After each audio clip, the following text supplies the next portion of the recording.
হামজা চৌধুরীর পাশাপাশি বাংলাদেশের ফুটবলে এই মুহূর্তে ব্যাপক আলোচিত ফাহমেদুল ইসলাম। ইতালির চতুর্থ পর্যায়ের লিগে খেলা এই ফুটবলারকে জাতীয় দলের ক্যাম্পে ডেকেছিলেন কোচ হাভিয়ের কাব্রেরা।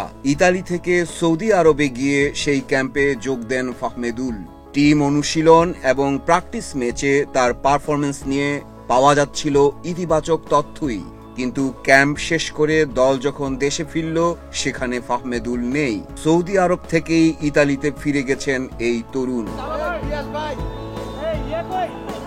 বিমানবন্দরে কোচ যা বলেছিলেন তার অর্থ হল ফাহমেদুলের বয়স কম, জাতীয় দলে জায়গা পেতে তার আরও সময় প্রয়োজন।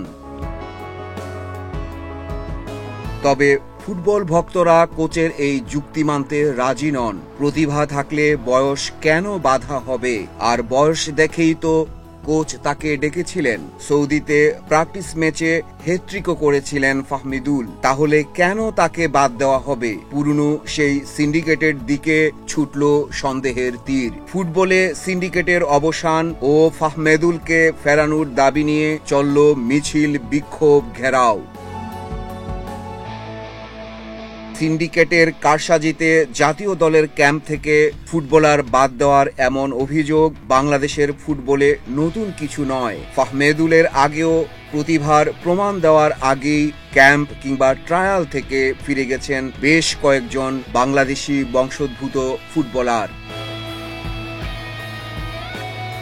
এই তালিকায় প্রথমেই আসবে রিয়াসাত খাতুনের নাম। জার্মান প্রবাসী এই প্রতিভাবান ফুটবলার 14 বছর বয়সে বুন্দেসলিগার দল এসসি ফ্রেইবুর্গে যোগদান করেন। এরপর জার্মানির চতুর্থ ও পঞ্চম স্তরের লিগে বিভিন্ন ক্লাবে খেলেন। সেখান থেকে ওয়েলসে গিয়ে সেখানকার শীর্ষ লিগের দল লানেলি টাউনের হয়ে খেলেন। হামজা চৌধুরীর পর ইউরোপের শীর্ষ স্তরের লিগে খেলা দ্বিতীয় বাংলাদেশি ফুটবলার রিয়াসাত। পরে ভেনেজুয়েলার পেশাদার ফুটবলের দ্বিতীয় স্তর লিগা ফিউডভি 2 এর দল দেপোর্তিভো রায়ো জুলিয়ানেতে যোগ দিয়ে প্রথম বাংলাদেশি হিসেবে ল্যাটিন আমেরিকান পেশাদার ফুটবলে মাঠে নেমে ইতিহাস গড়েন।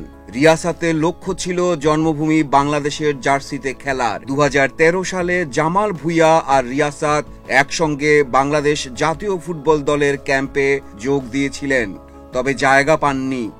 এরপর 2015 সালে সিঙ্গাপুরের বিপক্ষে ফিফা প্রীতি ম্যাচে তখনকার কোচ লুডভিগ ডি ক্রুইফের মূল দলে ছিলেন রিয়াসাত, কিন্তু লাল সবুজের জার্সিতে মাঠে নামার সুযোগ হয়নি তার। প্রতিভার প্রমাণ দিয়ে দলে জায়গা পেল, কেন তিনি বাংলাদেশের হয়ে খেলতে পারেননি আজও তা রহস্য হয়ে আছে। সে আমার পছন্দ করে, আমি এটা নিয়ে সব টেনশন করতে না, কিন্তু ওখানে লোকজন আছে তারা আমাদের পছন্দ করে না। এখন কে কি এগুলো আমি জানি না, আর আমি এগুলো জিজ্ঞাসা করি নাই।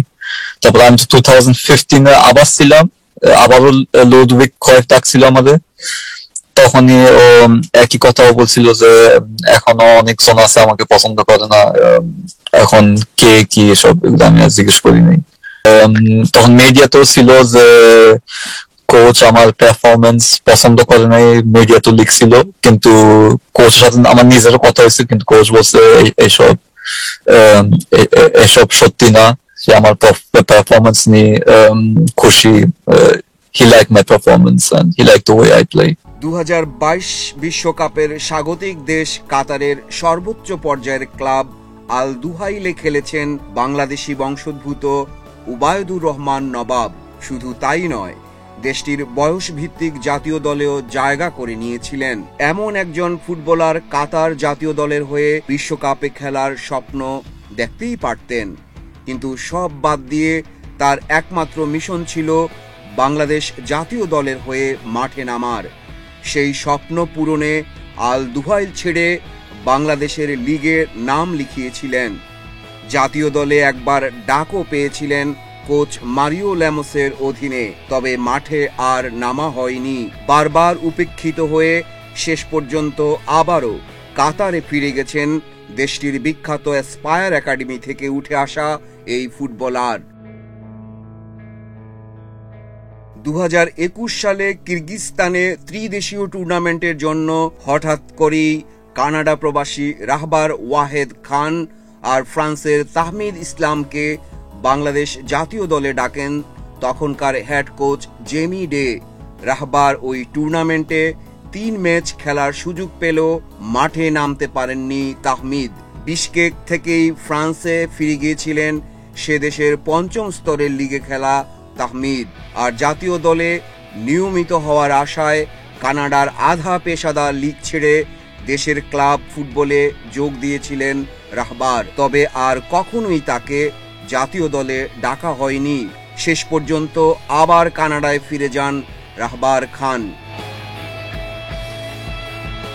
জাতীয় দলের জার্সি গায়ে জড়াতে ইংল্যান্ড থেকে এসেছিলেন ইউসুফ জুলকারনাইন হক। অনূর্ধ্ব 23 দলের হয়ে মাঠেও নেমেছিলেন ইংলিশ ফুটবলের 3য় স্তর লিগ 1-এর দল ইপসউইচ সিটি যুব দলে খেলা এই ফুটবলার। তবে মূল জাতীয় দলে জায়গা না মেলায় আর বাংলাদেশে ফেরা হয়নি তার।